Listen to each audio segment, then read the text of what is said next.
Ladies and gentlemen, welcome to the White House. Thanks for coming to the daily briefing. Before I take your questions, I just wanted to anticipate one in particular and say that the breaking news report that you all have probably received is incorrect. There is no deal. We are not close to a deal. We are, obviously, the President is in discussions with all the leaders of Congress, as well as other members, and exploring the possibility of getting the biggest deal possible, which is a position he has held for a long time now, as you know. The fact is that there is no progress to report, but we continue to work on getting the most significant deficit reduction package possible because we believe that it's the right thing for the economy and that done in the right way, in a balanced way, it will be good for growth and good for job creation. You guys just tweeted it, right? I mean, isn't that how it works? With that, I'll start. Ben. Thanks, May. So, are there meetings today before you start, Ben? I can say that I have nothing to announce in terms of scheduled meetings. As you know, this is a fluid situation. Yesterday, I was able to announce a meeting, and then once another one had been scheduled, was able to follow up with another announcement.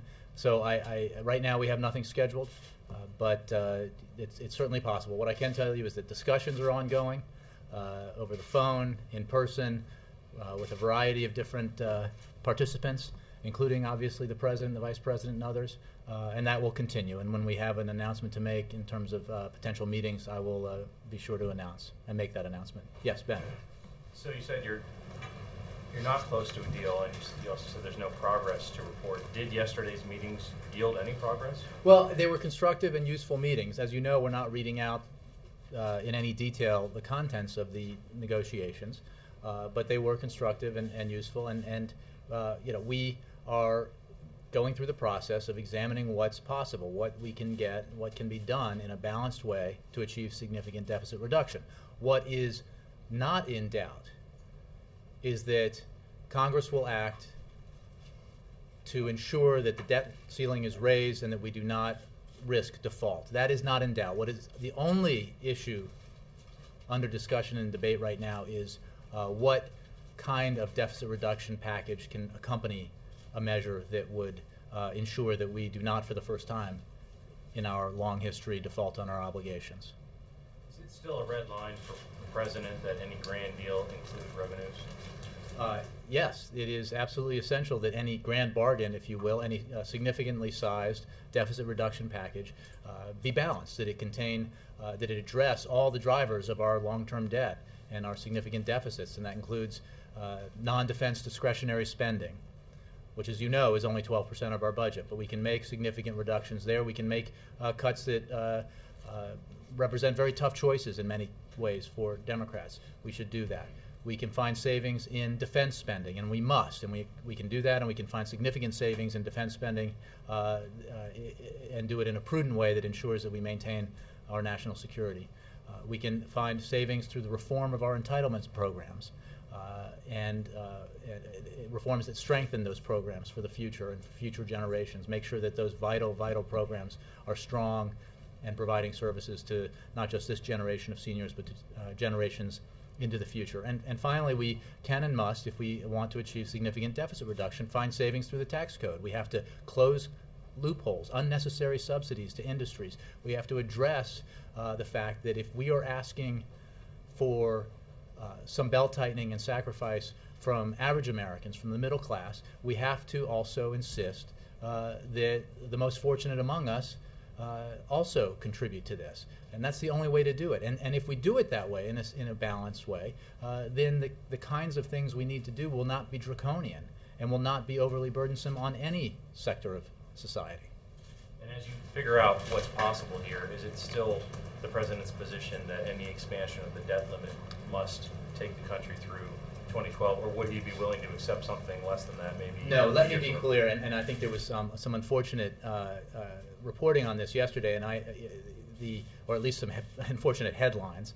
The President's position, his opposition to a short-term extension, a short-term lifting of the debt ceiling remains firm, period. He is opposed. He is against it because it's bad for the economy. It only furthers the uncertainty that is already a drag on the economy, the doubt about whether or not Washington can get its act together. right? And whether or not Washington can ensure that the United States remains the fundamental safe haven in the world in terms of investment. So he is fundamentally opposed to that. What I said yesterday and what I then clarified in time for everybody's deadlines here is that all I was expressing an openness to was if there is a deal, and that deal is in place and agreed upon, and because of the way Congress works and the need to cross T's and dot I's, we need to extend for a few days, we'd be open to that if there is a deal. That is a long way from the kind of 6-month, 9-month, 1-year extensions, short-term extensions that have been discussed, in which the president is unalterably opposed to. Okay. Well, your last sentence there gets more to what I was asking about. I understand No, what you did yesterday. opposed. But, Against. but his premise has been that the Grand Deal should take the country through 2012 on the debt limit. Correct. And that stands. His premise is that we have to raise the debt ceiling for an extended period of time into 2013, regardless. And that's not attached to the grand bargain or a significant deficit reduction deal. That is what we have to do for to create the kind of economic certainty that is essential to allow us to reach our potential in terms of growth and job creation. His position on that hasn't changed. Yes. About 85 House Republicans have signed a letter opposing the McConnell-Reed contingency plan. I wondered if you could respond to that and say whether it remains a viable option. Look, what we know, whatever it's called, is that that whatever the vehicle is to do this, that Congress will act responsibly and ensure that the United States does not, for the first time in its history, risk default. That the United States will continue to be able to borrow money in order to pay the bills that it ran up in the past. That's going to happen. What it's called, I can't tell you. What the name on the bill will be, I cannot predict at this time. What I will say is that it is likely that no matter what we do here, because these are hard votes, we understand that, it's going to have to be done in a bipartisan way. That I can predict with great confidence that whatever we pass will not pass unanimously, and that whatever we pass will be voted, that there will be some Republicans and some Democrats who will vote no. I think that is likely. That's the nature of these kinds of debates and these kinds of issues. But we remain absolutely confident that the United States will not, for the first time, default on its obligations or risk default on its obligations, that Congress will act appropriately. Yes? The President said that July 22nd is the date by which he'd like to see a deal. That's tomorrow. Actually, there's a lot of confusion about that. I don't believe the President has said that. There's a lot of expression of this mythical deadline, which was expressed, as I understand it, as a walk back from August 2nd, which is a firm deadline established by the green-eyed shade folks over at Treasury in terms of when we no longer have the authority to borrow money. Walking back, looking at what it takes for Congress to take action. It is up to Congress to decide how many days they need to take action. So there is not, which is not to say that we have the luxury of a great amount of time, but there is no July 22nd deadline. I think I've tried to be clear about that on numerous occasions from here.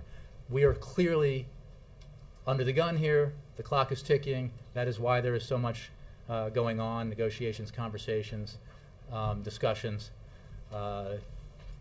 et cetera. So, but let me be clear about that, because it's not something magical doesn't happen on the 22nd.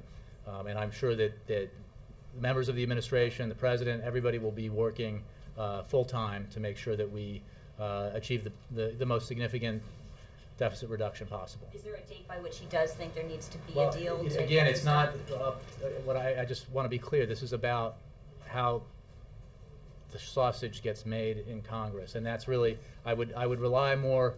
I would place more confidence in the estimates that the leaders in the House and the Senate give you about how long it would take for this process to work. What we do know is we don't have a lot of time if we are going to get something significant done by the August 2nd deadline. Which we believe there is time for that to happen. And again, it's important for everyone to understand that what we're talking about here is the deficit reduction package that would be accompanying the measure to raise the debt ceiling. Okay, quickly on another topic. Sure. Grover Norquist wrote today that in answer to a question to the Washington Post that allowing the Bush tax cuts to expire would not, in his view, be raising taxes. That seems to be a sea change position. And now Speaker Boehner, when asked the same question, says he disagrees. That would constitute raising taxes. Well, I saw that Grover, whom I've known for a long time, has reverted to absolutism himself and said that, in fact, the position that was expressed in the newspaper is not accurate. And I think that's regrettable, because I think that the fact is that the wealthiest Americans have had a good decade compared to the rest of the country, and that's fine, and that's terrific. The problem is that the middle class, long before the recession hit, was seeing itself squeezed, incomes flat or near flat, and a lot of prices rising, and that's why this president, since he came into office, has acted to reduce taxes for the middle class, and he continues to believe that it is, in an environment like this, it is incumbent upon everyone to help the country tighten its belt, and that's why the Bush high-income tax cuts absolutely have to expire, and and go back to the rates, by the way, that where they were during the longest peacetime expansion in history, the period of greatest economic growth, job creation in American history in the 1990s. So he thinks that's an entirely reasonable and fair position to take. Jake. So the president a few weeks ago said in negotiations that he hoped that everybody would leave their ultimatums at the door. I count 4 ultimatums, and all 4 of them were brought in. 2 of them are the president's, and 2 of them are the Republicans. The Republicans, obviously, is no tax increases, and it has to be dollar for dollar raising the debt ceiling versus deficit reduction. The president's are, this has to go through 2013, as Ben asked about, and that it has to have tax increases. Can you explain to the American people why the ultimatum that this has to go through 2013 is important? Because you and I talked about this, and I still don't understand why that ultimatum is more important than avoiding the risk of default. We're not going to default, Jake. I mean, it's a circular question, but we're not. Congress will act, and has said that it will act, and we remain confident that it will. And it's important not to have a short-term extension, because since Congress will act and raise the debt ceiling and ensure that the United States is able to pay its bills, that we do that for a period through 2012 into 2013, so that we do not contribute to the kind of uncertainty that many economists feel has been a drag on our economic growth and our job creation. So it is a position, I think, that is eminently sensible, eminently defensible, and we believe that, and we know that Congress will act to raise the debt ceiling. But in a world where you're looking for the lessers of evils, the least horrible option, is contributing to that uncertainty not preferable to? But you're asking for a hypothetical that we're not going to default. Saying it does not make it so. True enough. Would that it were. Would that? But the issue is not just that I'm saying it or the president's saying it. It's that the leaders of the House and Senate are saying it, and they're the ones who have to vote on it. So we remain absolutely confident that the debt ceiling will be raised, that the United States will continue to be able to pay its bills, including obviously the debt, pay the holders of our debt and our treasuries, pay our beneficiaries of Social Security and veterans benefits, et cetera, et cetera. That will not, that is not an issue here. The issue is a debate and a discussion and a negotiation with members of Congress over what kind of deficit reduction package we can get as part of this process. And the president remains optimistic that we can get something significant. And again, we have seen, Mr. Norquist notwithstanding, we have seen a significant amount of movement in terms of both public opinion and Republican opinion about the need to take a balanced approach, the wisdom behind the idea that we need to have a balanced approach to if we're going to have significant deficit reduction. And obviously, we hope that growing support, creates some momentum, and that we can do that. Just a quick aside. I want to move. I remember I said yesterday that I regretted not getting further back. So okay, please go ahead. If you got a quick one, that's fine. It seems like the White House has been relatively quiet on the subject of Syria as of late, and I was wondering if you had any comment on recent developments. Simply that, we don't have I mean, since the last time I addressed this, we continue to condemn the violence. We believe that President Assad has lost his legitimacy. He had the opportunity to lead the transition that the Syrian people are demanding, and he has not followed up or taken that opportunity. That's regrettable because there will be there has to be a transition. The Syrian people are demanding that there be one. And is there anything you guys are doing? Is there anything the White House or the State Department are attempting to do to affect that transition? Again, it's up to the Syrian people to do that. We have, as you know, instituted a lot of sanctions, working unilaterally and multilaterally with our international partners, and obviously our ambassador there has gone to Hama and been with the people there who are among those protesting the kind of treatment they've been getting from the Syrian regime. And we continue, obviously, to monitor the situation there very closely. Can I follow up on that? No, I'm going to work through here. Thanks very much. I'll get to you. Yeah. Jay, so is there a grand bargain worth about $4 trillion that's back on the table? Nora, the $4 trillion or between $3 and $4 trillion big deal has been on the table, I don't know, for a long time, at least since the Simpson-Bowles Commission reported. It is the size of deficit reduction that has been identified by the Fiscal Commission, named after former Senator Simpson and Erskine Bowles. It is the rough size of the deficit reduction package identified by the President in his framework. It is the size of the deficit reduction package that was passed by the House of Representatives. In that sense, absolutely, it was on the table, it remains on the table. And the parameters of what a deal would look like that requires Democrats to do things that they're not entirely comfortable doing and Republicans to do things that they're not entirely comfortable doing, but that together, if they were willing to do it, they could achieve something big. The parameters of that deal are well known by the participants in the negotiations that have been ongoing now for several weeks. Is it possible that the President could agree to some sort of two-part agreement where there would be a way to raise the debt ceiling and perhaps have some spending cuts that don't have anything to do with revenues or entitlements, and then have a second train, if you will, that's heading towards the station that has then to be some sort of agreement that is similar to what's laid out in the Gang of Six or that was part of the original grand bargain or whatever? Would that be something that the President would be willing to accept? That kind of granular analysis or hypothesizing I'm not going to do. I think that there is the potential here for a significant agreement. There are obviously differences, as there have been throughout this process. We believe there is momentum behind the idea of a balanced approach to a significant agreement. How the mechanisms would work, if we were able to achieve that agreement, I will leave to the negotiators. Mr. Gohler. Do you consider House Majority Leader Cantor's statement that there are some elements to the Gang of Six proposal that have promise to be a kind of threshold this thing has gotten over? He's been pretty much believed to be the toughest negotiator for the Republicans in this. Well, I think there have been a number of statements in public that have been mildly encouraging from a number of people. Now, there have also, and I get questions usually about the other kinds of statements that seem to be torpedoing any potential for progress or seem to be restatements of ultimatums that would prevent any significant compromise.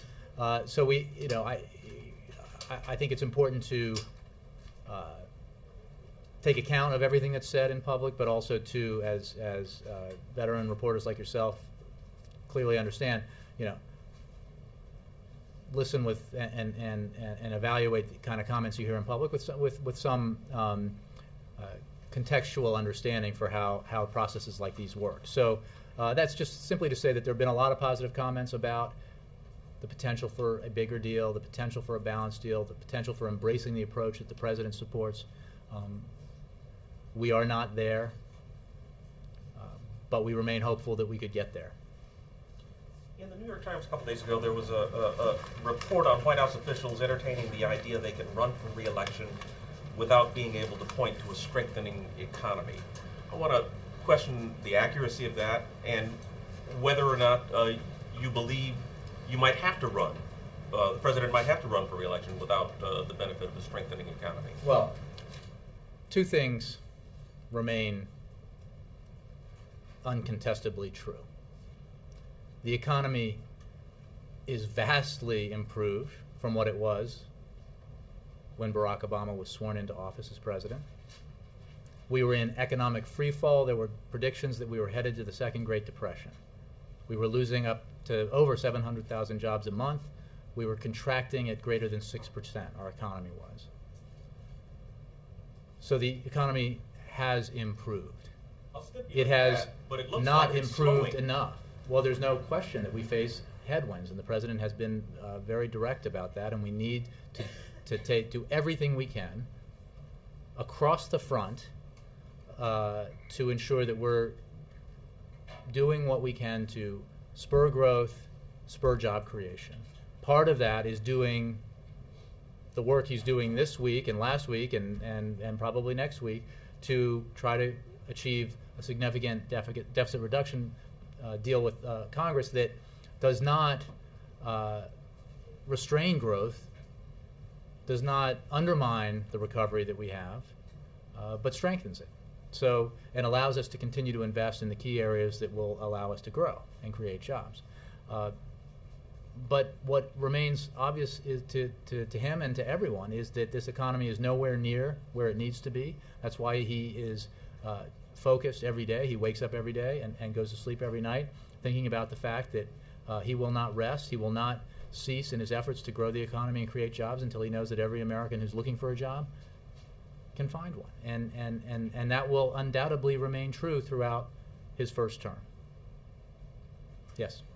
Jay, earlier in the briefing you said the leaders met yesterday going through what can be done. I assume that's a reference to votes. Vote Yes, counts. what can be done, yeah, what can House and the pass. Senate. So do any of the plans currently being discussed, to the extent that we understand them, have the votes to pass? And if not, where are the sticking points? You know, I think I mentioned yesterday that I spent a little time covering Congress and enjoyed it immensely. But I am not. Analysis. I'm I'm not. asking for So what was said inside the meeting.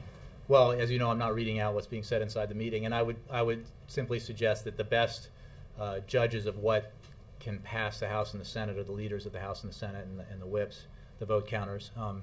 We are obviously listening very closely to them in our conversations about what they believe their members will support, what they believe they can persuade their members to support. And as I said earlier, in answer to a question, you know, it is clear that, and it is historically true that in issues like this that are tough and difficult and intensely negotiated, that it's certainly unlikely we're going to get unanimous support if and when we get a significant deficit reduction deal. But we're relying, obviously, well, we have our eyes and ears, but we speak regularly with leaders of both parties in the House and the Senate to get their assessments of what the institution will bear. Okay, you also said any significantly sized package has to be balanced. Can you define where's the threshold for significantly? You know, I'm not going to get into numerical specifics about that. I think there's a general sense, as we discussed in the last couple of weeks, about the sort of $1.5 trillion in spending cuts that we believe is represents what folks on all sides can agree to. Beyond that, it requires some tough choices. Beyond maybe 1.7, it requires some tough choices. And when we get into territory where there has to be a willingness to compromise, there has to be a willingness on the part of the Democrats to get out of their comfort zone to allow for the fact that some modest reforms in entitlement programs will strengthen those programs as well as provide savings and put them in a sounder fiscal condition for the future, and a willingness by Republicans to recognize that revenue has to be part of this deal if you want it to be big and significant and address, again, I've given you the numbers of about the spending cuts that we've talked about. Beyond that, we begin to get into the territory that requires leaders to lead. Okay, and finally, the House isn't in session this weekend. What do you think? You know, I direct you to the House. I'm confident that we will continue to work. We'll see. Obviously, the leaders of both houses have taken action in terms of the schedule to deal with the fact that we are in intense negotiations and we need to get something done within a short period of time. but I leave it to them to decide how that will work for them. Carol. You said earlier that you're not close to a deal. There's been no progress made.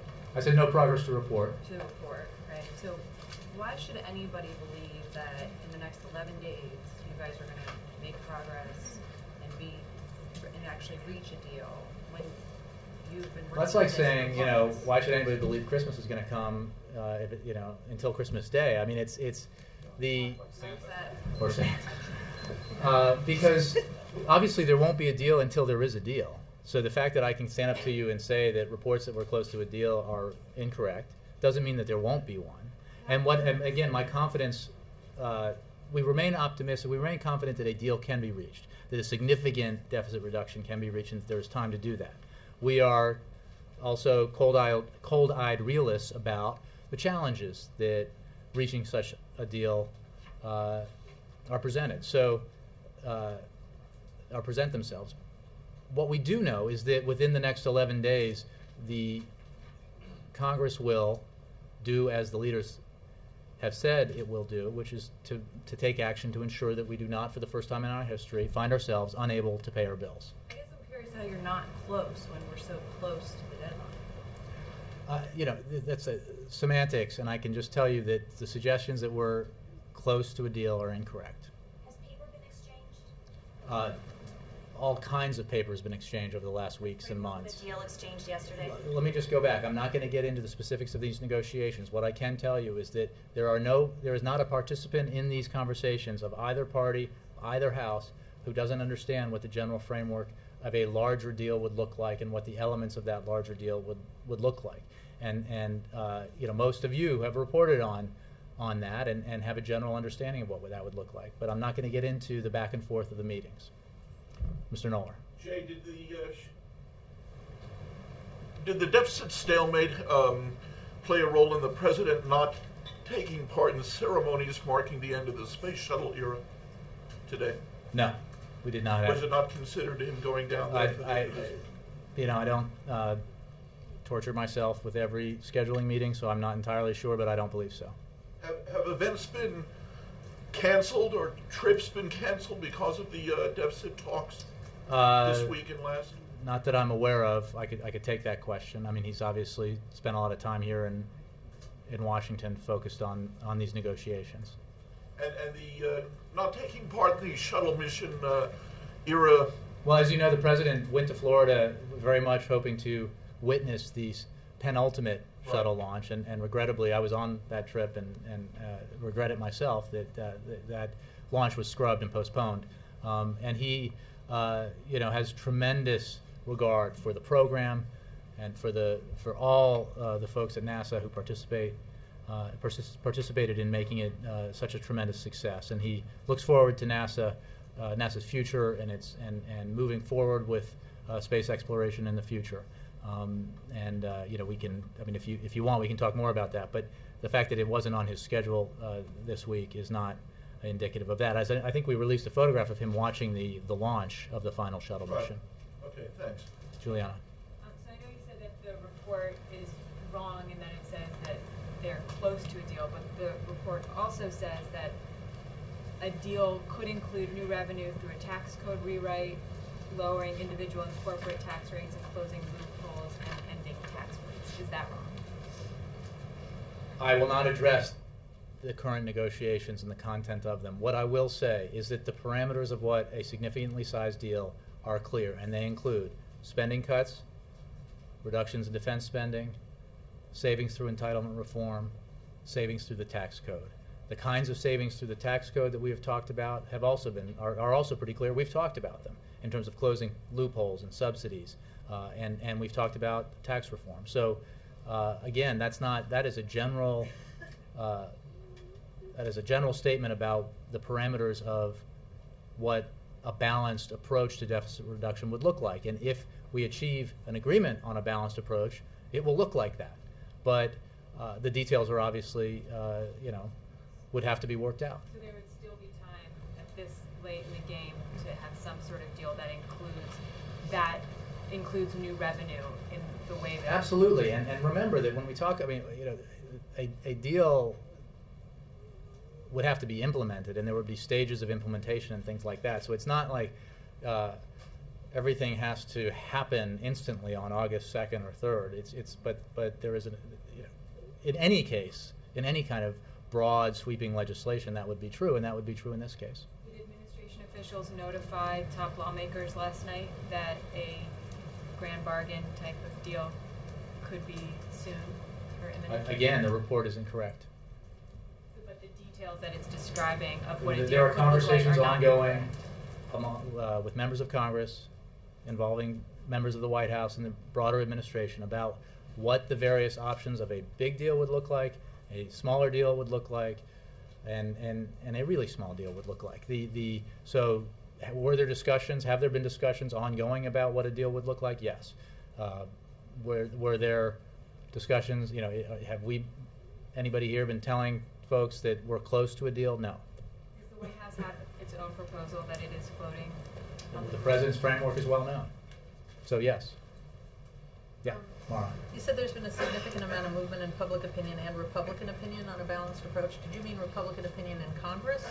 No, I meant Republican opinion broadly, but also Republican opinion. We have seen a lot of voices, we have heard rather a lot of voices of late from former elected Republicans, from Well, they're not voting, but yeah. Correct. From elected Republicans. We've heard people talk about the need for balance, whether it's Lindsey Graham or Bill O'Reilly or others who have talked about, from the conservative side of the political spectrum, elected officials, non-elected officials, participants, observers, commentators. There is a growing recognition that among the folks who actually do the voting and among those who used to or who influence, we think, or have opinions that are heard, that we need to take a balanced approach, and we think that is a positive development. Well, does the president have a clear idea of what the Republicans' bottom line is now? I'm not going to get into specific I'm not negotiations. asking what the bottom line is. Does he know? Does he feel he knows what their bottom line is? I would just say that they continue to have productive conversations about the possibility for an agreement. Because I think it's been over a week since he said he wanted them to come in with their bottom lines. Did they come in with their bottom lines? We've had ongoing discussions. I don't want to characterize what's been said.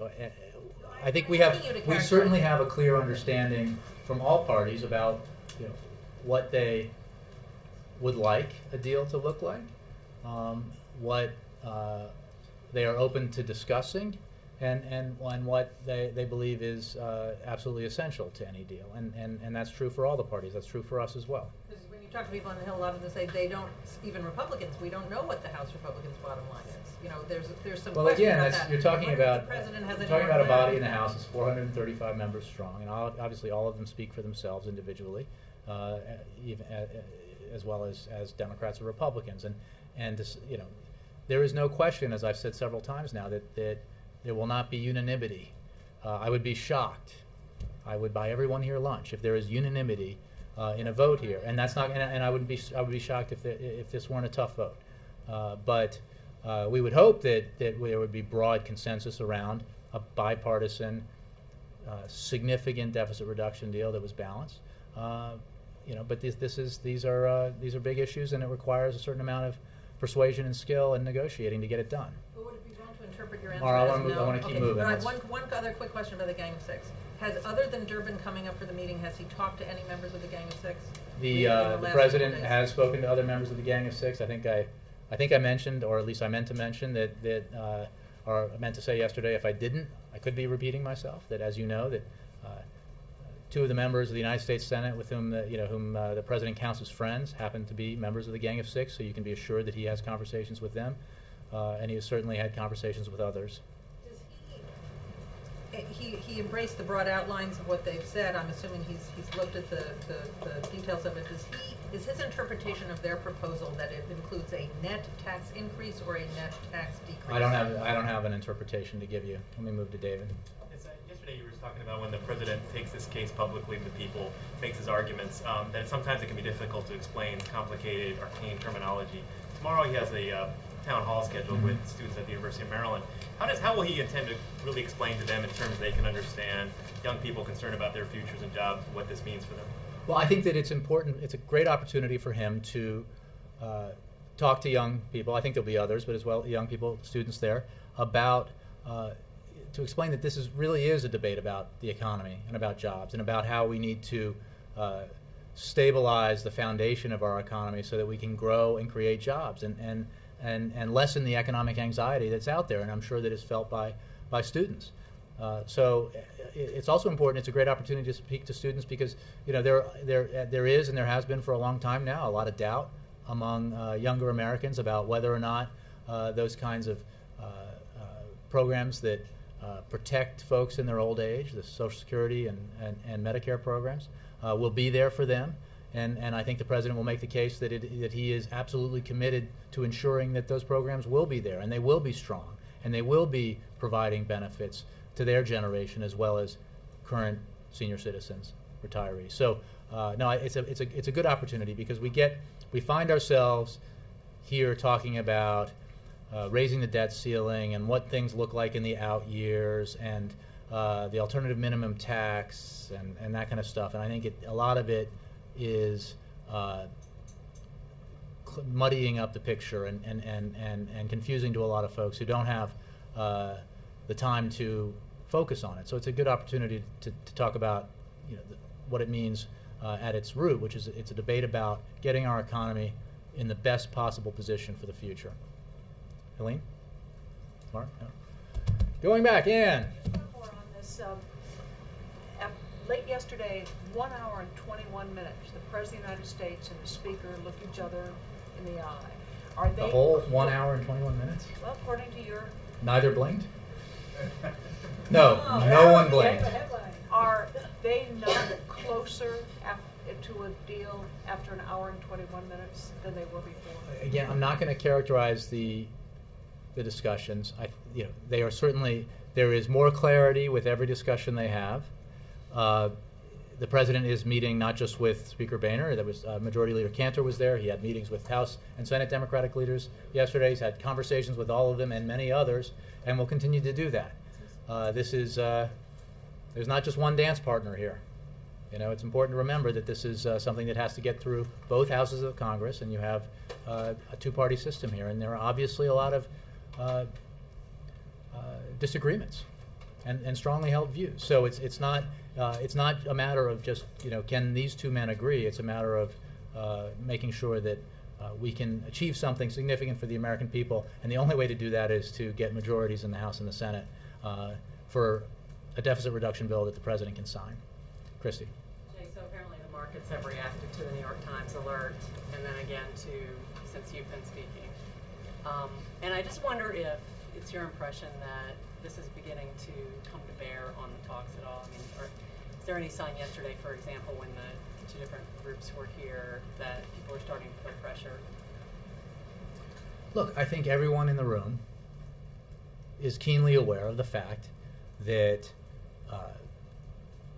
the world is watching, that the world wants to know if Washington can function, if this great democracy with its two-party system can tackle big problems, if the leaders who are elected and sent here can come together and compromise and take necessary measures to ensure that we pay our bills, and that will happen, and to get our deficits and debt under control so that we can continue to grow and be the greatest engine for economic growth in the world. We can do that, and we hope that this process will eventually, as messy as it is, demonstrate that the answer to those questions is yes across the board. But look, I mean, it's certainly not my intention to affect markets or anything like that. I'm simply clarifying that the reports are that we're somehow close to a deal are not accurate. They are talking. Lines of communication are open. They continue to have discussions. We continue to believe that a significant deficit reduction deal is possible. We certainly believe that is preferable, and we continue to be absolutely confident that the United States will continue to have the capacity to pay its bills beyond August 2nd. So, but certainly there's a lot at stake here. Setting aside the issue of the debt ceiling, there's a lot at stake. We have an opportunity here to to deal with a problem that has been with us for a while, and that if left unresolved poses significant trouble for us in the future. We should grab that opportunity and do something big for the American people. April. Jay, can you at least give us where both sides are? The president was talking about this overlap yesterday.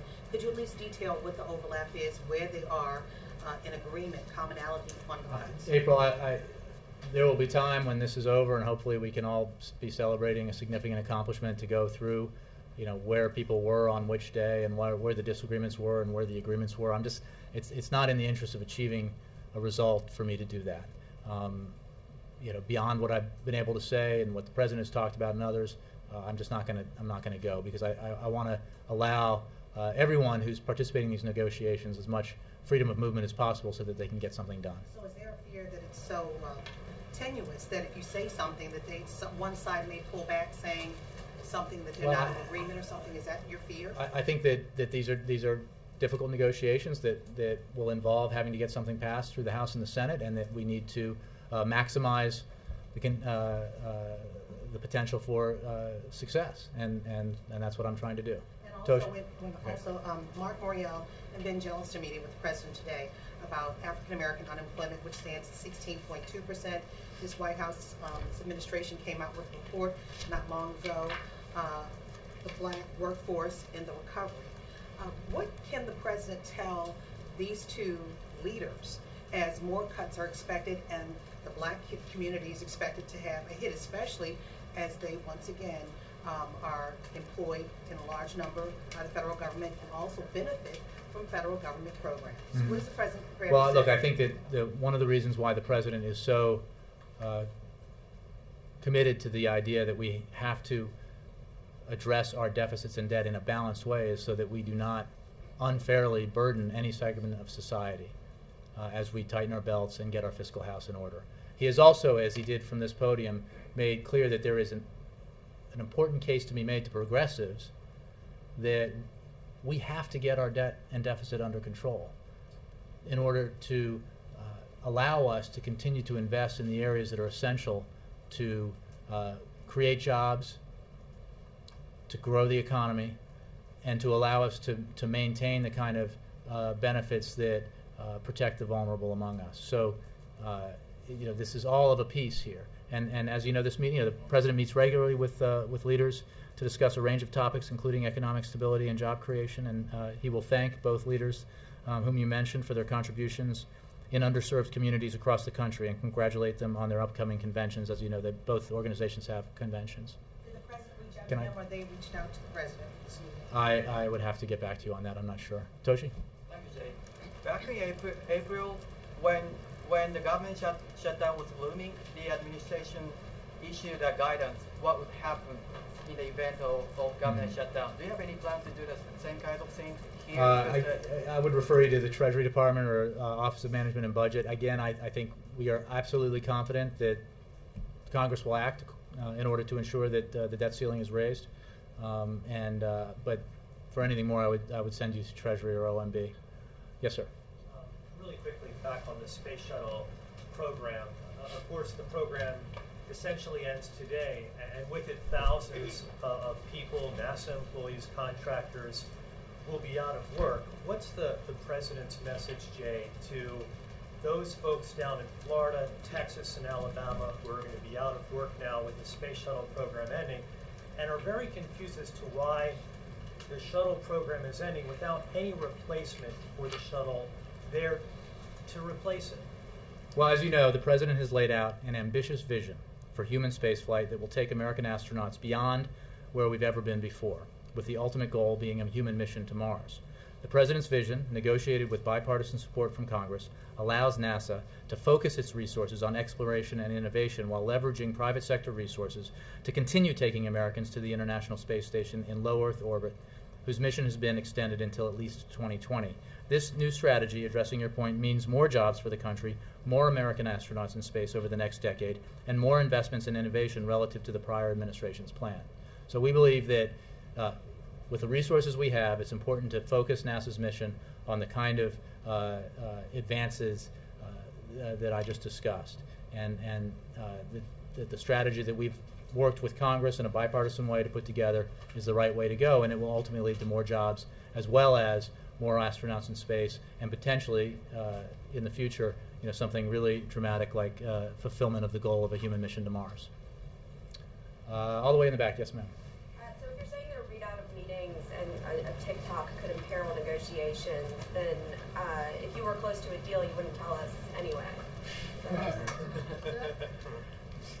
Okay, next question. Mike. Senator Tom Coburn just said that he bets that if CCMP were able to pass the Senate and get to the president's desk, he's willing to bet a porterhouse that the president would sign it. If what? Oh, you really? If, Yeah. if it passed the Senate, he'd be willing to bet a porterhouse that the president would sign it. If in fact it did pass the Senate, should he go out and get the A1? Well said. I have a feeling we're going to hear this exchange on the radio. But we would take that bet, and I would refrain from heading to the Safeway to buy A1 because the president has very clearly vowed to veto a bill if such a bill were to arrive on his desk, because it is a draconian measure that, in terms of its impact on dramatic cuts in Social Security, Medicare, would make the Ryan budget plan pale by comparison. It's an irresponsible thing to do. We should not have to amend the Constitution so that Congress does the job that it was elected to do, and that the leaders in Washington do the job that they were elected to do. We don't need to. We have before us the possibility of actually doing what Americans sent us here to do, which is compromise and achieve significant deficit reduction in a balanced way that puts us on the right path for the future. John Christopher. Yeah, I think this may be a little breaking. A third of the House Republicans have signed a letter refusing to adopt the McConnell. I got a question about that before, and as I just said, whatever the vehicle is, we remain confident that at the very least, Congress will absolutely take appropriate action to ensure that we raise our debt ceiling. Thanks, Jay. Last one, Kristen. Thanks, Jay.